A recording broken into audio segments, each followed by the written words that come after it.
ಎಲ್ಲ ನನ್ನ ಪ್ರೀತಿಯ ಸ್ನೇಹಿತರಿಗೂ ನನ್ನ ಒಲವಿನ ನಮಸ್ಕಾರಗಳು. ಹಾಗೆ ಸುಮ್ಮನೆ ಸರಣಿ ಒಂದು ಅನುಭವದಿಂದ ಅನಿಸಿಕೆ ಅಭಿಪ್ರಾಯಗಳಾಗಿ ವ್ಯಕ್ತಿತ್ವದ ಧನಾತ್ಮಕ ವರ್ಧನೆಯೆಡೆಗೆ ಹೊರಡುವ ಪಯಣದಂತೆ ನಾನು ಇದನ್ನು ನೋಡ್ತೀನಿ. ಬಹುಶಃ ವಿಷಯದ ಸೂಕ್ತ ಸಮಯ ಅದೇ ಹುಡುಕಿ ಬರುತ್ತೋ ಏನೋ. ನವರಾತ್ರಿಯ ಸಮಯ ಸಾಮಾನ್ಯವಾಗಿ ಈ ಅವಧಿ ಕೆಟ್ಟದರ ಸಂಹಾರ, ಒಳ್ಳೆಯದರ ಜಯ ಎಂಬುದು ನಂಬಿಕೆ, ವಾಡಿಕೆ. ಆದರೆ ಕೆಟ್ಟದ್ದು ಯಾವುದು, ಒಳ್ಳೆಯದು ಯಾವುದು ಎಂಬುದಕ್ಕೆ ಮಾಪನ ಏನಾದರೂ ಇದೆಯಾ? ಎಲ್ಲಿದೆ? ಕ್ಯಾಟಗರೀಸ್ ಇದೆಯಾ? ಮೆಷರ್ ಇದೆಯಾ? ಮಾರಲ್ ಸೈನ್ಸ್ ಅಂತ ಸ್ಕೂಲ್ನಲ್ಲಿ ಕಲಿತಾ ಇದ್ವಿ. ಪಾಪ ಪುಣ್ಯ ಎನ್ನುವ ಕಾನ್ಸೆಪ್ಟ್ ಅಜ್ಜಿ ತಾತನ ಕಡೆಯಿಂದ ಅಥವಾ ಮೌಲ್ಯಗಳು, ಪ್ರಿನ್ಸಿಪಲ್ಸ್ ಅಂತ ಅಪ್ಪ ಅಮ್ಮನ ಕಡೆಯಿಂದ ಹರಿದು ಬಂದಿದೆ. ಬಾಲ್ಯದಲ್ಲಿ ಸ್ಕೂಲ್ಗೆ ಹೋಗ್ತಿದ್ದ ಸಮಯದಲ್ಲಿ ಇದೊಂದು ಕಾನ್ಸೆಪ್ಟ್. ಆದರೆ ಎಷ್ಟರ ಮಟ್ಟಿಗೆ ಇವತ್ತು ಇದರ ಬಗ್ಗೆ ನಾವು ಯೋಚಿಸಿದ್ದೀವಿ? What are the principles you don't want to compromise ಅಂದರೆ ನಮ್ಮಲ್ಲಿ ಎಷ್ಟು ಜನ ನಿರರ್ಗಳವಾಗಿ ಸ್ಪಷ್ಟತೆಯಿಂದ ಉತ್ತರ ಕೊಡ್ತೀವಿ? ಯೋಚಿಸಿ ನೋಡಿ. Unless you are clear about it, unless you consciously practise it, ತಕ್ಷಣಕ್ಕೆ ನಮಗೆ ಇದರ ಸ್ಪಷ್ಟತೆ ಬರುವುದು ಬಹಳ ಕಷ್ಟ. ಯಾಕಪ್ಪ ಇಷ್ಟು ಪೀಠಿಕೆ, ಯಾವುದಕ್ಕೆ ಅಂತ ನಿಮಗೆ ಪ್ರಶ್ನೆ ಹೇಳುವ ಮುನ್ನ ನಿನ್ನೆ ರಾತ್ರಿ ಆದಂಥ ಒಂದು ಸಣ್ಣ ಘಟನೆ ಇವತ್ತಿನ ಹಾಗೆ ಸುಮ್ಮನೆ ಸೀರೀಸ್ನ ವಿಷಯ ಆಯಿತು. ಸಾಮಾನ್ಯವಾಗಿ ನಾನು ಮಲಗೋದು ರಾತ್ರಿ 1 ಅಥವಾ 2 ಆಗೋಗತ್ತೆ. ಕೆಲಸ ಮಾಡ್ತಾ ಇರ್ತೀನಿ, ಏನೋ ಬರಿತಾ ಇರ್ತೀನಿ, ಟ್ರೈನಿಂಗ್ಗಳಿಗೆ ಕಾಂಟೆಂಟ್ ಡೆವಲಪ್ ಮಾಡ್ತಾ ಇರ್ತೀನಿ. ರಾತ್ರಿಯ ಸೈಲೆನ್ಸ್ ಮೇಕ್ಸ್ ಮೀ ಫೀಲ್ ಕಾಮರ್. ನಿನ್ನೆ ರಾತ್ರಿ ಕೂಡ ಒಂದು ಪಾಡ್ಕಾಸ್ಟ್ಗೆ ಸ್ಕ್ರಿಪ್ಟ್ ಬರಿತಾ ಇದ್ದೆ.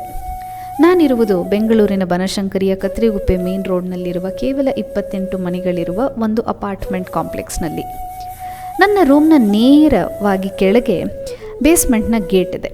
ಯಾವ ಗಾಡಿ ಬಂದರೂ ಗೇಟ್ ತೆಗೆದ್ರೂ ನನಗೆ ಸ್ಪಷ್ಟವಾಗಿ ಕೇಳಿಸತ್ತೆ. ಸರಿ ಸುಮಾರು 2 ಗಂಟೆ ಆಗಿತ್ತು ರಾತ್ರಿ. ಜೋರಾಗಿ ಬೇಸ್ಮೆಂಟ್ ಗೇಟ್ನ ಶಬ್ದ ಆಯಿತು. ಬಹಳ ಜೋರಾಗಿ ಹೇ ವಾಚ್ಮ್ಯಾನ್ ಅಂತ ಸುಮಾರು 3, 4, 5 ಸರ್ತಿ ಕೂಗಿದ್ರು. ಆತನಿಗೆ ಬೈತಾ ಇದ್ರು, ಎದ್ದೇಳಲ್ಲ, ಕೇಳಿಸಲ್ಲ ಅಂತ. ಸ್ವಲ್ಪ ಬುದ್ಧಿ ಉಪಯೋಗಿಸಿದ್ರೆ ಬಿಲ್ಡಿಂಗ್ನ ಮೇನ್ ಡೋರ್ ಓಪನ್ ಮಾಡಿ ಡೈರೆಕ್ಟಾಗಿ ವಾಚ್ಮ್ಯಾನ್ ಇರುವ ಆಫೀಸ್ಗೆ ನಾವು ಹೋಗಬಹುದು. ಕೆಳಗಡೆಯಿಂದ ಅವರನ್ನು ಕೂಗುವ ಅವಶ್ಯಕತೆಯೇ ಇಲ್ಲ. ಅದನ್ನು ಪಕ್ಕಕ್ಕೆ ಸರಿಸಿ, ಇಷ್ಟು ಸರಿ ಹೊತ್ತಿನಲ್ಲಿ ಯಾರಪ್ಪ ಇದು, ಏನಾದರೂ ಎಮರ್ಜೆನ್ಸಿ ಆಗೋಯ್ತಾ ನೋಡುವ ಅಂತ ಬಾಲ್ಕನಿಯಿಂದ ಇಣುಕಿ ನೋಡಿದೆ. ಅತ್ತ ಕಡೆಯಿಂದ ನಮ್ಮ 60ರ ವಾಚ್ಮನ್ ಓಡ್ತಾ ಬಂದು ಬೇಸ್ಮೆಂಟ್ನ ಗೇಟ್ ತೆಗಿತಾ ಇದ್ರು. ಯಾರು ಅಂತ ನನಗೆ ಗೊತ್ತಿಲ್ಲ. ಸುಮಾರು 25-30ರ ವಯಸ್ಸಿನ ಹುಡುಗ ಒಳಗಡೆಯಿಂದ ಬ್ಲ್ಯಾಕ್ ಟೀ ಶರ್ಟ್ ಹಾಗೂ ವೈಟ್ ಆ್ಯಂಡ್ ಬ್ಲೂ ಟ್ರಾಲಿ ಸೂಟ್ ಕೇಸ್ನ ಎಳೆದುಕೊಂಡು ಗೇಟ್ನ ಅತ್ತ ಕಡೆ ಇದ್ದ ಮತ್ತೊಬ್ಬರೊಟ್ಟಿಗೆ ಜೋರಾಗಿ ಕಂಪ್ಲೇಂಟ್ ಮಾಡ್ತಾ ಹೊರಗೆ ಹೋದ. ಬಾಲ್ಕನಿಯ ಬಾಗಿಲು ಹಾಕಿ ಒಳಗೆ ಬಂದೆ. ರಾತ್ರಿ 2 ಗಂಟೆ. ಅವನು ಕೂಗಿದ ರೀತಿ, ವಾಚ್ಮ್ಯಾನ್ನ ಬೈಯುತ್ತಿದ್ದ ಪದಗಳು, ಆ ಸರಿ ಹೊತ್ತಿನಲ್ಲಿ ಅಷ್ಟು ಜೋರಾಗಿ ಬೇರೊಬ್ಬರ ಹತ್ರ ಮಾತನಾಡುತ್ತಿದ್ದ ಆತನ ನಡವಳಿಕೆ ನೋಡಿ how insensitive is this chop ಅಂತ ಅನ್ನಿಸಿದ್ದು ನಿಜ. ಪ್ರಯಾಣ ಮಾಡೋದಿದೆ, ರಾತ್ರಿ 2ಕ್ಕೆ ಯಾರೋ ಬಂದು ಪಿಕಪ್ ಮಾಡ್ತಾರೆ ಅಂತ ಗೊತ್ತಿದ್ದರೆ ಮುಂಚಿತವಾಗಲೇ ಹೇಳಿಟ್ಟಿರಬಹುದಾಗಿತ್ತು. ಬೇಡ, ತಕ್ಷಣಕ್ಕೆ ಪ್ಲ್ಯಾನ್ ಆಯಿತು ಅಂದ್ಕೊಳ್ಳೋಣ ಅಂತಂದರೂ ಕೂಡ ಒಳಗಡೆಯಿಂದ ಹೋಗಿ ಅವರನ್ನು ಎಬ್ಬಿಸಿ ಹೊರಗಡೆ ಹೋಗಬಹುದಿತ್ತು. ಅಷ್ಟು ಕಿರುಚುವ ಅವಶ್ಯಕತೆ ಖಂಡಿತ ಇರಲಿಲ್ಲ. ಅಷ್ಟು ಸರಿ ಹೊತ್ತಿನಲ್ಲಿ ಬೇರೆಯವರು ಮಲಗಿರ್ತಾರೆ, ಇಷ್ಟು ಶಬ್ದ ಮಾಡುವುದು ಸರಿಯಲ್ಲ ಎನ್ನುವ ಸೆನ್ಸಿಟಿವಿಟಿ ಇಲ್ವಲ್ಲ ಅಂತ ನೋಡಿ ಖೇದ ಆಯಿತು. ಆತನ ನಡವಳಿಕೆ ನೋಡಿ ಮುಂದಿನ ಆತನ ಪೀಳಿಗೆಯು ಇದೇ ತರಹ ಬಿಹೇವ್ ಮಾಡೋದರಲ್ಲಿ ಕಿಂಚಿತ್ತೂ ಸಂದೇಹ ಇಲ್ಲ. How sensitive are we to the world around us? ಈ ಪ್ರಶ್ನೆ ನಿಮ್ಮ ಮನಸ್ಸಿನಲ್ಲಿ ಯಾವತ್ತಾದರೂ ಬಂದಿದೆಯಾ? ಬಂದಿದ್ದರೆ ನಿಮಗೆ ನೀವೇ ಉತ್ತರಿಸ್ಕೊಂಡಿದ್ದೀರಾ?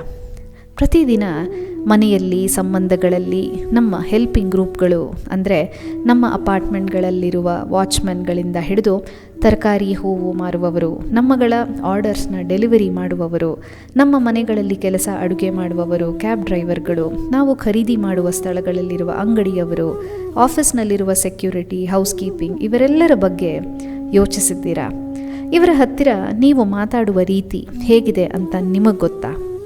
ಇವರೆಲ್ಲರ ಹತ್ರ ಹೋಗಿ ನೀವು ಹೇಗೆ ಅಂತ ಕೇಳಿದರೆ ಅವರು ನಿಮ್ಮ ಬಗ್ಗೆ ಏನು ಹೇಳಬಹುದು ಅಂತ ನಿಮ್ಮ ಅನಿಸಿಕೆ.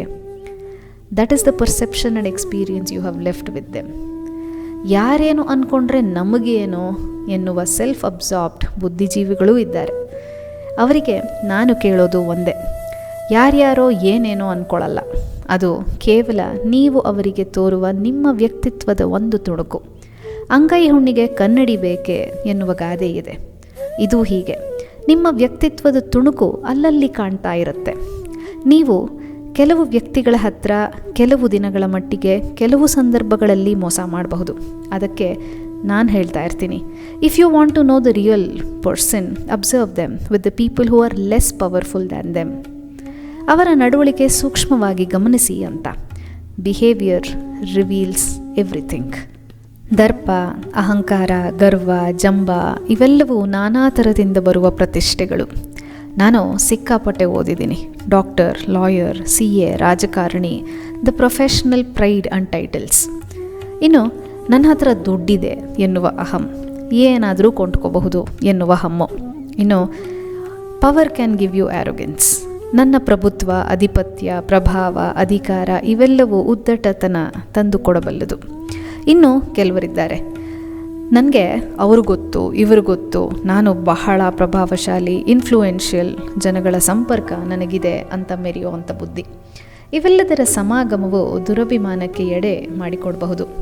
ಈ ಔದ್ದತ್ವ ಅಥವಾ ಸೊಕ್ಕು ಕೇವಲ ಅವರಿಗಿಂತ ಕಡಿಮೆ, ಅವರಿಗಿಂತ ದುರ್ಬಲರ ಮೇಲೆ ಇರುತ್ತೆ. ಈ ನಡವಳಿಕೆಯ ಬದಲಾವಣೆ ನೋಡೋಕ್ಕೆ ಒಂದು ಕಡೆ ಮೋಜು, ಇನ್ನೊಂದೆಡೆ ಬಹಳ ಮುಜುಗರ ಆಗತ್ತೆ ನನಗೆ. ಇಂಥವರನ್ನು ನಾನು ಕೆಮಿಲಿಯನ್ ಪರ್ಸ್ನಾಲಿಟಿ ಅಂತೀನಿ.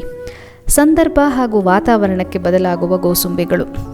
ಅವರಿಗಿಂತ ಪವರ್ಫುಲ್ ಅಥವಾ ಅವರಷ್ಟೇ ಸ್ಥಿತಿ ಇದ್ದರೆ ಅವರಿಗೆ ಗೌರವ, ಕೆಳಗಿನವರಿಗೆ ನಿರ್ಲಕ್ಷ್ಯ. ಮನಃಶಾಸ್ತ್ರದ ಪ್ರಕಾರ ನಾವು ಇದಕ್ಕೆ ಸೆಲೆಕ್ಟಿವ್ ಸೆನ್ಸಿಟಿವಿಟಿ ಇಂಡೆಕ್ಸ್ ಅಂತ ಹೇಳ್ತೀವಿ. Psychology calls it as an impression management, a survival instinct where we act differently depending on audience. ಗೌರವವನ್ನು ಕೇವಲ ಮೇಲಿನವರಿಗೆ ಮಾತ್ರ ಕೊಡುತ್ತೀರಾದರೆ ಅದು ಗೌರವವಲ್ಲ, ಲೆಕ್ಕಾಚಾರ. It's not a compassion or respect, it's calculation. ಲೆಕ್ಕಾಚಾರ ಅಂತ ಬಂದಾಗ ನಿಮ್ಮ ಕೆಳಗೆ ಹೇಗೆ ಮತ್ತೊಬ್ಬರು ಇರುತ್ತಾರೋ ಹಾಗೆ ನೀವು ಕೂಡ ಮತ್ತೊಬ್ಬರ ಕೆಳಗೆ ಇರ್ತೀರಿ ಅನ್ನೋ ಚಿಕ್ಕ ವಿಷಯ ಯಾಕೆ ಗೊತ್ತಾಗಲ್ಲ? ನಿಜವಾದ ಸಂವೇದನೆ ಅಂದರೆ ವ್ಯಕ್ತಿಯ ಸ್ಥಾನವನ್ನು ನೋಡೋದಲ್ಲ, ಮನುಷ್ಯತ್ವದಿಂದ ವರ್ತಿಸುವಂಥದ್ದು. ದಯವಿಲ್ಲದ ಧರ್ಮವಾವುದಯ್ಯ, ದಯವೇ ಧರ್ಮದ ಮೂಲವಯ್ಯ ಅಂತ ಬಸವಣ್ಣನವರು ಧರ್ಮಕ್ಕೆ, ಮನುಷ್ಯತ್ವಕ್ಕೆ ಅಡಿಪಾಯ ಹಾಕಿದರು. ಸಾಕಷ್ಟು ಸೆಷನ್ಗಳಲ್ಲಿ ನಾನು ಇದನ್ನು ಹೇಳ್ತಾ ಇರ್ತೀನಿ. Life is like a highway ಅಂತ. There is always someone ahead of you. ನಮ್ಮ ಮುಂದೆಯೂ ನಮಗಿಂತ ವೇಗವಾಗಿ ದೊಡ್ಡ ಗಾಡಿಗಳಲ್ಲಿ ನಮಗಿಂತ ಮುಂಚಿತವಾಗಿ ಹೊರಟಿರೋ ಜನರು ಇದ್ದಾರೆ. ನಮ್ಮ ಹಿಂದೆಯೂ ಜನರಿದ್ದಾರೆ. ಯಾವಾಗಲಾದರೂ ಯಾರಾದರೂ ಓವರ್ಟೇಕ್ ತಗೋಬಹುದು. ನಾವು ನಮ್ಮ ದಾರಿಯ ಮೇಲೆ ಫೋಕಸ್ ಮಾಡಿದರೆ ಸಾಕು. ದೊಡ್ಡವರೋ ಚಿಕ್ಕವರೋ ನಮ್ಮ ದೃಷ್ಟಿ ನಮ್ಮ ಗಮ್ಯಸ್ಥಾನದಲ್ಲಿದ್ದರೆ ಸಾಕು. ಅವರಿಗಿಂತ ಮೇಲೂ ಇವರಿಗಿಂತ ಕೀಳು ಯಾಕೆ ಬೇಕು ಈ ಕ್ಯಾಲ್ಕುಲೇಷನ್? ನೀವಾಗಿರಿ. Let every person get your best. If you give best, you get best. ಇದನ್ನು ನಂಬೋದು ಬಿಡೋದು ನಿಮಗೆ ಬಿಟ್ಟಿದ್ದು. ಅನ್ನವನ್ನು ಇಕ್ಕುವುದು, ನನ್ನಿಯನ್ನು ನುಡಿಯುವುದು, ತನ್ನಂತೆ ಪರರ ಬಗೆದಡೆ ಕೈಲಾಸ, ಭಿನ್ನಾಣವಕ್ಕೂ ಸರ್ವಜ್ಞ. ಇದು ನನಗೆ ಬಹಳ ಇಷ್ಟವಾದ ಒಂದು ತ್ರಿಪದಿ. ತನ್ನಂತೆ ಪರರ ಬಗೆದಡೆ ಕೈಲಾಸ, ಎಷ್ಟು ಅರ್ಥವತ್ತಾದ ವಾಕ್ಯವಲ್ವಾ? ಗೌರವ, ಮಾನವೀಯತೆ, ಅನುಕಂಪ, ಶಕ್ತಿಗೆ, ಸ್ಥಿತಿಗೆ, ದುಡ್ಡಿಗೆ, ಸ್ಥಾನಕ್ಕೆ, ಶಿರೋನಾಮೆಗೆ ಪ್ರತಿಫಲ ಕೊಡುವ ಕನ್ನಡಿಯಲ್ಲ. ಅದು ಎಲ್ಲರ ಮೇಲೂ ಸಮಾನವಾಗಿ ಬೆಳಕು ಚೆಲ್ಲುವ ಒಂದು ದೀಪ. ಹಾಗಾಗಿ ಒಂದು ಕ್ಷಣ ಟೇಕ್ ಅ ಪಾಸ್. ನಿಮಗೆ ನೀವೇ ನೋಡ್ಕೊಳ್ಳಿ. ನಿಮ್ಮ ವರ್ತನೆ, ವ್ಯಕ್ತಿತ್ವ, ಮನಸ್ಥಿತಿ ಎಲ್ಲರೊಟ್ಟಿಗೆ ಹೇಗಿದೆ? What is your sensitivity index with people less powerful than you?